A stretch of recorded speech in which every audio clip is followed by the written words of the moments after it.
Saw my text this morning. I love my new emoji. I'm going to be using it everywhere. Good evening, everyone, and welcome to this week's Meet Your Trading Experts live and free. Market analysis, Sunday market analysis with the team from Maximum Wealth and Online Trading Profits. We're about to have a bit of a look at this market, and again, it's one of these weekends where I look at and I think I'm really pleased to have a team to have some different opinions, some different ways of looking at a market, because this is a market that's not simple, and different analysis and different ideas can help us to get on the right track with it.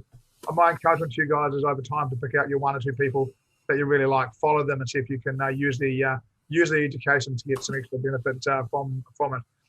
Welcome all, and in a moment we'll be going to Julian. You can see here now he's going to talk macro market overviews. We've got Lexus and Ash, and after that, Ainslie not far away on gold, McCree on crypto, and what's going to be another packed up show. So let's get over to you, Julian.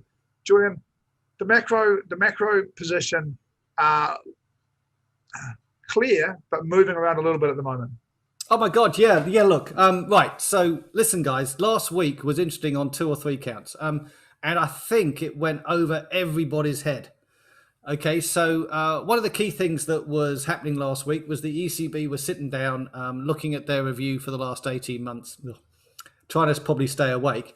But equally, what they did do is they came up with a slightly more amended version of how they're doing their inflation targeting. Now, it might be a bit of a nuance to you, me, and a lot of traders out there, but actually what was quite important was the language that Lagarde used around that. President Lagarde used to talk about what that inflation targeting was going to be looking like going forward. And I think she made it very clear they were uncomfortable to use the methodology that the Fed uses, we'll sort of guess what the rate's going to be, and we're going to try and make it vaguely about what we want our target to be over the course of time, right? I think it's a little bit more nuanced than that for the Fed, but you get my gist, right? The ECB were much more prescriptive, and they said we really don't want it to go too much over our target rate. We prefer almost to undershoot if we still had the opportunity to undershoot. So quite important. Okay. The second thing, which literally I think was missed by everybody in the market, was what was going on in China. So China reduced the reserves required, the central bank reduced the reserves required to hold by the commercial banks by about 50 basis points, to go from 12.5 to 12. Critical? No. On the day, no. But why is that interesting? It's interesting because, again, of a bit of market plumbing and nuance in the money markets in China. Okay, so what this means is that why would the central bank be cutting reserves? You only normally cut reserves when you want people to start lending more money. Now, why would you want people to start lending more money? Well, that's because they're not. And I think that really is the point of this discussion. Okay, so China is possibly slowing down or stagnating. That doesn't make any sense, you said, because they must have a million back orders from all of those people in America, in Europe, and everything else who are saving their lockdown money, who are now spending it on brand new speedboats and jet skis and tennis rackets, right? But apparently that's not what's happening. Okay, if you look at China, yes, that was the case 6 months ago, but that story is now getting a little old. And if you look at purchasing orders in China, they're all falling. All the PMI stats are starting to underperform. So here's the thing, right? And the Chinese central bank is responding by cutting reserve requirements for the banks. They're trying to hold growth up. They're not trying to encourage more of it. They're trying to hold growth up. So this is a nuance that's quite important. Now, why is it quite important? Why do I mention this? Well, let's look forward now to this week, right? So what big news have we got out this week? So I'm looking at my Forex Factory news profile, and I've got my reds and my ambers in here. Unbelievably, I couldn't believe it, that industrial production in the States is considered only an amber alert now. When did that happen? Come on, Forex Factory, that's a red alert, right? You want to find out what's going on in the industrial space, but apparently not anymore.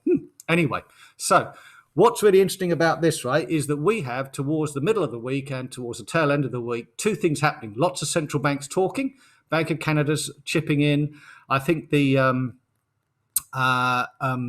ECB are talking Monday. The Fed's talking Tuesday. Bank of Canada rate conference on Thursday. And, there's some pesky CPI number from the States coming through on Wednesday, New Zealand time. So Tuesday, probably still Singapore time. Tuesday evening, Singapore time.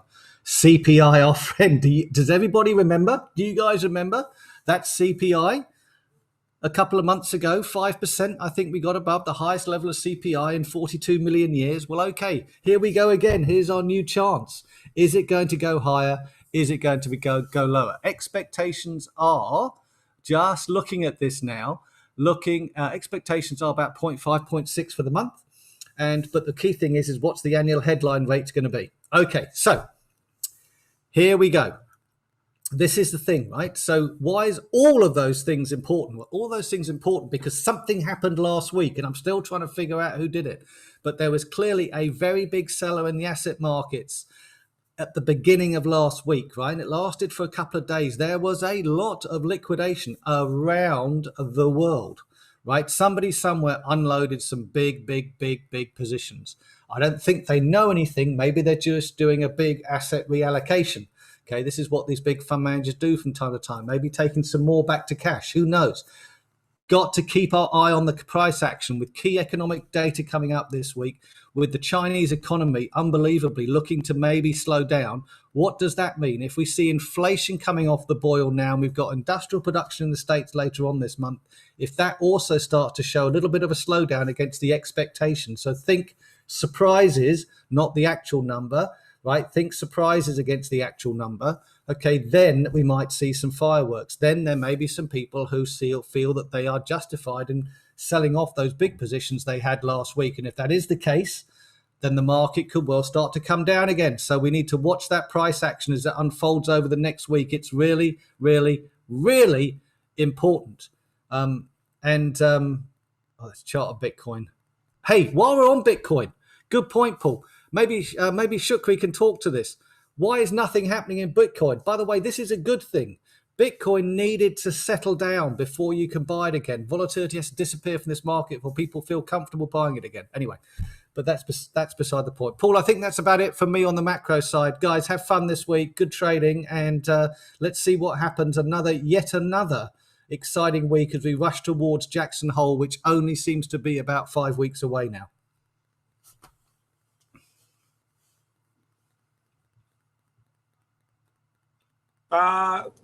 Thank you, mate. Just put the chart up so we had a bit of a different background, mate, to different lots of black boxes with white letters on them while you're speaking. Next year, I thought we'd show something a little more interesting to people. You just want a big picture of me? That's all that's important, Paul. Mate, that was fine. I don't know why we didn't just get you. I got a bunch of everybody.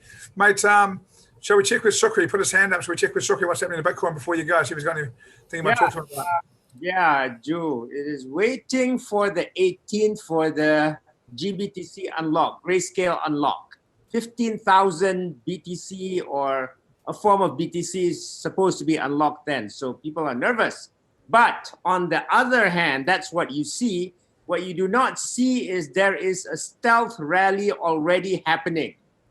DeFi and NFT gaming are going nuts. They started flying.